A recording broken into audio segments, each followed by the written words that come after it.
لو حد تعرض لإساءة جنسية وما قدرش يعبر وجا حكى عنها بعدها بفترة، ما تعتبروش إن الشخص ده كان ساكت عشان هو كان موافق، حتى لو كانت الإساءة دي استمرت لأيام، أسابيع، شهور، اتعرض لها كذا مرة ولو من نفس الشخص. ما تعتبروش إن السكوت ده كان علامة رضا، ما تعتبروش إن الصمت ده كان معناها إن هو موافق خالص. في ناس لما بتتعرض لصدمات قوية في حياتها ممكن تلاقيها بتصمت تماما وبتعجز عن إنها تتصرف حتى لو الموقف بيتعاد تاني، وإن حتى لو ما اتكلموش في الموضوع ده وكانوا ضحايا لهذا النوع من الإيذاء وما اتكلموش مع الناس، ده مش معناه إن هم كويسين، مش معناه إن هم ما تأذوش، مش معناها إن هم حياتهم ماشية طبيعي. التعدي على حرمة الجسد وإيقاع إيذاء نفسي وجنسي على اللي قدامي بيترك معاه أثر عميق مهما الشخص حاول إن هو يمثل أو يدعي أو يحط باريرز، حواجز ما بين انه يظهر. ده مش معناها انه متأثرش من جوه. والدليل على كده انه لما بتطلع في الدراما اي حاجة لها علاقة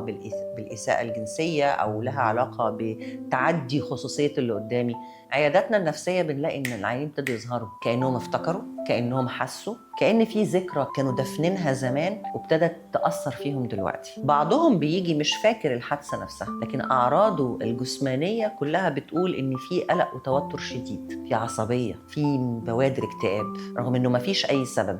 لكن لما بنقعد ونتكلم وعلى مهلنا كده ويطمنوا ويبتدوا يحكوا، تكتشف إنه كانوا تعرضوا في يوم من الأيام بس ما قدروش يتكلموا.